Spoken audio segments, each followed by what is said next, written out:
மக்களவை தேர்தல் வாக்கு எண்ணிக்கையின் போது பின்பற்றப்படும் நடைமுறைகள் என்ன, முன்னணி நிலவரம் எப்போது தெரியவரும் என்ற விவரங்களை இந்த தொகுப்பில் பார்க்கலாம். மக்களவை தேர்தலுக்கான வாக்கு எண்ணிக்கை காலை 8 மணிக்கு தொடங்குகிறது.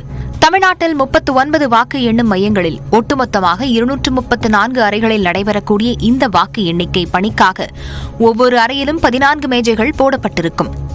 வாக்காளர்கள் எண்ணிக்கை, பதிவான வாக்குகள் எண்ணிக்கை அடிப்படையில் தேவைப்படும் இடங்களில் கூடுதல் மேஜைகள் தேர்தல் ஆணையத்தின் அனுமதி பெற்று அமைக்கப்பட்டுள்ளன. தமிழ்நாட்டிலேயே அதிக மேஜைகளை கொண்டுள்ள தொகுதியாக தென்சென்னை மக்களவை தொகுதிக்குட்பட்ட சோழிங்கநல்லூர் சட்டப்பேரவை தொகுதி உள்ளது. இங்கு வாக்கு எண்ணிக்கைக்காக 30 மேஜைகள் போடப்பட்டுள்ளன. அனைத்து மையங்களிலும் சேர்த்து வாக்கு எண்ணிக்கைக்கு 3300 மேஜைகள் அமைக்கப்பட்டுள்ளன. வாக்கு எண்ணும் மையத்தில் சட்டமன்ற தொகுதி வாரியாக வாக்கு எண்ணிக்கை அறைகள் தயார் செய்யப்பட்டுள்ளன. வாக்குகள் சட்டமன்ற தொகுதி வாரியாக எண்ணப்படும்.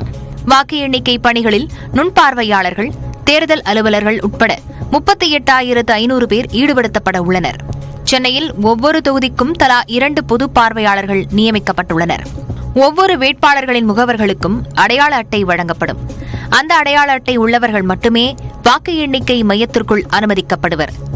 முகவர்கள் செல்போன் உள்ளிட்ட எந்தவித எலக்ட்ரானிக் சாதனங்களையும் உள்ளே எடுத்துச் செல்ல அனுமதிக்கப்பட மாட்டார்கள். காலை 6 மணி முதல் வேட்பாளரின் முகவர்கள் வாக்கு எண்ணும் மையத்திற்குள் அனுமதிக்கப்படுவர். வேட்பாளருக்கு ஒரு தலைமை முகவர் மற்றும் அந்த மக்களவை தொகுதியின் மொத்த மேஜைகள் எண்ணிக்கையின் அடிப்படையில் தலா ஒரு முகவர் நியமிக்கப்படுவர். எனவே ஒவ்வொரு மேஜைக்கும் வேட்பாளரின் சார்பில் ஒரு முகவர் இருப்பார்.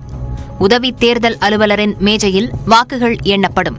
வாக்கு எண்ணிக்கை அலுவலர்கள் காலையில் எந்தெந்த மேஜைக்கு யார் செல்ல வேண்டும் என்கிற ரேண்டமைசேஷன் மூலம் தேர்வு செய்யப்பட்டு அனுப்பப்படுவர்.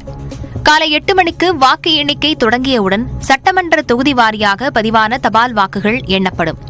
அதன் பிறகு மின்னணு வாக்குப்பதிவு இயந்திரத்தில் பதிவான வாக்கு எண்ணிக்கை தொடங்கும். ஒவ்வொரு சட்டப்பேரவை தொகுதியிலும் 5 வாக்குச்சாவடிகளில் விவிபேட் வாக்கு இயந்திரத்தில் பதிவான வாக்குகள் எண்ணப்படும். ஒவ்வொரு மேஜையிலும் வாக்கு எண்ணிக்கை வீடியோவாக பதிவு செய்யப்படுகிறது.